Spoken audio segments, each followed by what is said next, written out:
আর মাত্র 90টি দিন, তারপরেই বছর শেষ। বছর শেষ মানেই নতুন বছরের সূচনা। আবারও একটি নতুন বছর আসবে। তবে এই যে 2025-এর শেষের যে 90টি দিন মানে 3টি মাস, এই 3টি মাস কন্যা রাশি আপনারা কিভাবে কাটাবেন, মানে নতুন বছরের শুরু আপনারা কি মন নিয়ে করবেন তা নিয়ে আজকের এই ভিডিও। সম্পূর্ণ ডিটেলসে আপনাদেরকে জানাবো এই 90 দিনের কথা। তবে তার আগে একটি কথা আপনাদেরকে বলতে চাই। দেখুন, এই পৃথিবীতে কয়েকশো কোটি মানুষ রয়েছে, তার মধ্যে বেশ কিছু লক্ষ মানুষ রয়েছেন যারা কন্যা রাশির ব্যক্তি। এবার তাদের জীবন প্রত্যেকের কিন্তু একই নয়। এর কারণ কি? প্রত্যেকটি কন্যা রাশি, যখন প্রত্যেকটি মানুষের যাদের যাদের কন্যা রাশি রয়েছে তাদের জীবন তো একই হওয়ার কথা, এটি সাধারণভাবে মনে হয়, কিন্তু কেন একই নয়? এর কারণ আমাদের নিজস্ব কুষ্টি, আমরা যেটি লিখে নিয়ে জন্মিয়েছি,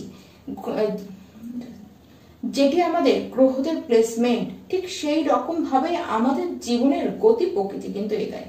ঠিক তার জন্য একটি কন্যা রাশির ব্যক্তি যদি প্রচুর ধনবান হন, আরেকটি কন্যা রাশির ব্যক্তি সেরকম না হয়ে বা একেবারেই তার জীবন খুব সাংঘাতিক খারাপ অবস্থায় থাকতেই পারে। এটি তাদের দুজনের কুষ্টি, তাদের দুজনের কর্ম যে চক্র সেই অনুযায়ী তাদের এই কুষ্টি হয়েছে। তাহলে আমরা যে দোষারোপ করে থাকি, যে বলছে, যেটি বলছে সেটি আমার জীবনে হয় না, কেন হয় না, এর কারণ কি? এর কারণ আপনার নিজস্ব গোষ্ঠী। তাহলে যদি সেটি কারণ হয় তাহলে সেটিকে একবার দেখা দরকার। যদি সেটি আপনি না পারেন তাহলে সেটিকে দেখান। সেখানে কি প্রবলেম রয়েছে, সেখানে কি ঠিক করতে হবে, সেটিকে আগে ঠিক করতে হবে। তাহলে আপনাদের জীবনের গতিও কিন্তু পরিবর্তন হবে এবং সেটি হতে বাধ্য, সেটি কিন্তু হবে। তাই কাজের কাজ করুন, এদিক ওদিকের কথা না বাড়িয়ে আপনাদের যেটি কাজ সেটিকে করুন। নমস্কার, আমি পূবালী গুহ শাস্ত্রী, আপনারা দেখছেন the star of astrology channel.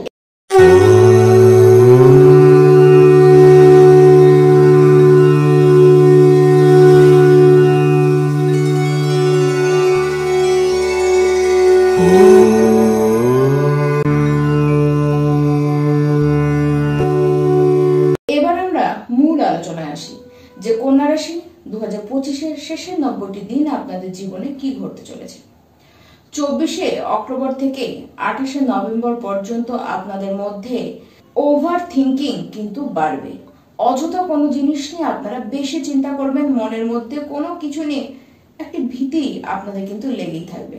তার সাথে আপনাদের স্কিনের problem, infection, allergy, food poison, cough, cold, viral fever, এই সমস্ত কিছু হতে দেখা যাবে 24শে অক্টোবর থেকে 22শে নভেম্বরের মধ্যে পর্যন্ত। এই সমস্ত কিছু আপনারা কিন্তু ফেস করবেন। তবে তারপরে সেরকম আর হেলথ নিয়ে ভোগান্তি আপনাদের হবে না।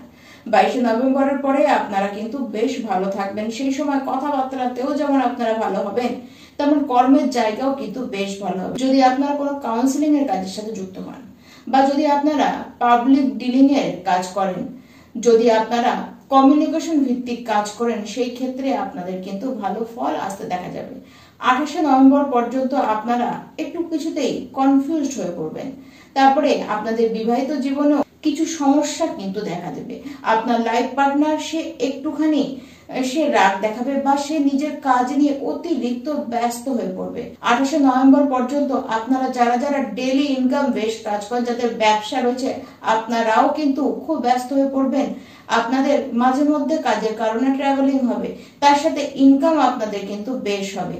ব্যবসার সাথে নতুন কিছু অ্যাড অন আপনারা করতে পারেন। ডেইলি ইনকাম তো বাড়বেই, তেমন ব্যবসায় গ্রোথ কিন্তু আস্তে আস্তে বাড়বে। ব্যবসাকেও আপনারা কিন্তু আস্তে আস্তে সেই বড় করে নিয়ে যাবেন। 28শে নভেম্বরের পর দেখবেন যে আপনারা যারা যারা বারবার কোনো কিছু নিয়ে চিন্তা করছিলেন বা এক্সট্রা ইনকামের জন্য যারা চিন্তা করছিলেন, তারা কিন্তু সেই জিনিসটি আপনারা পাবেন। আপনারা আপনাদের মনোমতন কাজ এই সময় কিন্তু করতে পারেন। এই সময় আপনাদের না কোনো শনির ঢাইয়া চলছে, না কোনো শনির 7.5 চলছে। দেখুন, 28শে নভেম্বরের পরে বিবাহিত জীবনে যে সমস্ত সমস্যাগুলি আপনাদের চলছিল সেগুলো তো মিটবেই। তার সাথে যারা বিবাহযোগ্য হয়েছেন, যারা বিবাহের চেষ্টা করছেন, এই সময় গিয়ে যোগাযোগ কিন্তু হবে। 28শে নভেম্বরের পরে আপনাদের খুব ভালো যোগ কিন্তু আসতে দেখা যাচ্ছে। তবে আপনারা নিজেদের জেদের উপরে একটু কন্ট্রোল করুন। দেখুন, আপনাদেরও কিন্তু ভুল হচ্ছে বা ভুল হয়েছে, ভুল আপনারাও করেছেন, ডিসিশনেও আপনারাও ভুল কিছু নিয়েছেন, সেগুলিকে নিজেদেরকে আপনাদের মানতে হবে। আর সেগুলিকে এই সময় এসে নিজেদের মধ্যে কন্ট্রোল কিন্তু করতে হবে। ভুল যেটি হয়েছে সেটিকে শোধরানোর আপনারা চেষ্টা করুন। 9 অক্টোবর থেকে 2রা নভেম্বর পর্যন্ত আপনাদের মধ্যে অলসতা কিন্তু দেখা যাবে, তার সাথে খুব মুড সুইং আপনাদের হবে। 19 অক্টোবর থেকে ডিসেম্বরের প্রায় মিডিল পর্যন্ত এই সময় নতুন কোনো চাকরি হবার সম্ভাবনা কিন্তু রয়েছে। কার্যক্ষেত্রে প্রমোশন হবার যোগ রয়েছে। যদি আপনি বেকার থাকেন, চাকরি খুঁজছেন, জবের অপেক্ষায় রয়েছেন, তাহলে এই সময়টি সবচেয়ে বেটার টাইম। তার সাথে বলবো 2রা নভেম্বর থেকে 26শে নভেম্বর গোটা বছরের মধ্যে সবচেয়ে বেশি ভাইটাল টাইম থাকবে। এই সময় নিজেদের মধ্যে আকর্ষণ, তাদের জন্য সময়টি কিন্তু বেশ ভালো। 28শে নভেম্বর পর্যন্ত আপনারা ছোটখাটো জিনিস নিয়ে কিন্তু আর্গুমেন্টে একেবারে পড়তে যাবেন না। বিশেষ করে আপনার লাভ পার্টনার এবং আপনার মধ্যে কিন্তু কোনো বিষয় নিয়ে তর্কাতর্কি বাড়তে পারে। আর ঠিক সেই সময় আপনারা কিন্তু কেউ নিজেদের ভুল যেটি হয়েছে, যেটি আপনি নিজেও বুঝতে পারছেন, কিন্তু আপনি কিন্তু স্বীকার করবেন না, আর্গুমেন্ট কিন্তু আপনারা সেই চালিয়ে যাবেন। 28শে নভেম্বর পর্যন্ত আপনারা যারা, যে সমস্ত কন্যা রাশির ব্যক্তিরা আপনারা ব্যবসা করেন বা ডেইলি ইনকাম বেস যারা কাজ করেন, আপনাদের কিন্তু ইনকামও বাড়বে, ব্যবসা গ্রোথ আপনারা করবেন। যথেষ্ট ব্যবসার কারণে আপনাদের ট্রাভেলিং হতে পারে, নতুন কিছু কাজের সাথে আপনারা কিন্তু অ্যাড করতে পারেন, মানে যে কাজটি আপনারা করছেন তার সাথে কিছু অ্যাড আপনারা করবেন। ডেইলি ইনকাম সংক্রান্ত যাদের কাজ রয়েছে তাদের সেখানে কিন্তু গ্রোথ আস্তে আস্তে আপনারা বাড়তে দেখবেন। আস্তে আস্তে ব্যবসা হোক, জবের ক্ষেত্রে হোক, রেজাল্ট কিন্তু পজিটিভ আপনারা দেখবেন।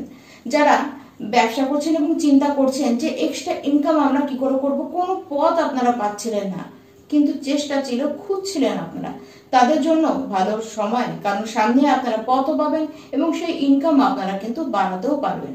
সামনে আপনাদের বেশ উন্নতি করতে দেখা যাচ্ছে। তবে যত বেশি সময়টি এগাতে থাকবে তত বেশি আপনাদের মধ্যে আধ্যাত্মিকতা বাড়বে। দেখুন, প্র্যাকটিক্যাল আপনাদেরকে থাকতে হবে, তার সাথে ভক্তি মার্গেও আপনাদেরকে যেতে হবে।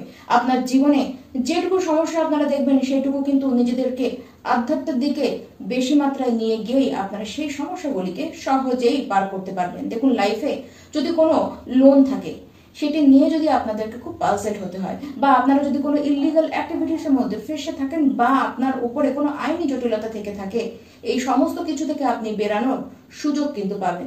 এই সময় বড়সড় কম্পিটিশন আপনাদের লাইফে আসবে এবং সেই সমস্ত কিছুতে অংশগ্রহণ, সে বড় হোক ছোট হোক, আপনারা সেটিতে পার্টিসিপেট করুন, সেক্ষেত্রেও আপনাদেরই জয়ী হতেও কিন্তু দেখা যাবে। দেখুন, কন্যা রাশির ব্যক্তি যতটা পারবেন পজিটিভ থিঙ্কিং রাখুন, কারণ আপনাদের মধ্যে পজিটিভিটি খুব বাড়তে চলেছে। কিন্তু আপনারা এর সাথে নেগেটিভের থেকে একটু দূরে থাকুন, কারণ আপনারা যে কোনো নেগেটিভ পরিস্থিতি বা নেগেটিভ জায়গায় গিয়ে নিজেকে কিন্তু সামলাতে পারবেন না। সেখান থেকে আপনাদের মনে হবে আপনার ভেতরে যেন নেগেটিভিটি বেশি অ্যাটাচ হয়ে যাচ্ছে। তাই যতটা পারবেন নিজেদেরকে পজিটিভ রাখুন এবং পজিটিভ জায়গায় বেশি থাকবার চেষ্টা করুন। আর প্রত্যেকটি কন্যা রাশির ব্যক্তি এই সময় আপনারা হনুমান চালিসা তো পড়বেনই, তার সাথে গায়ত্রী মন্ত্রের জপ আপনারা নিত্য দিন করতে থাকুন। নমস্কার।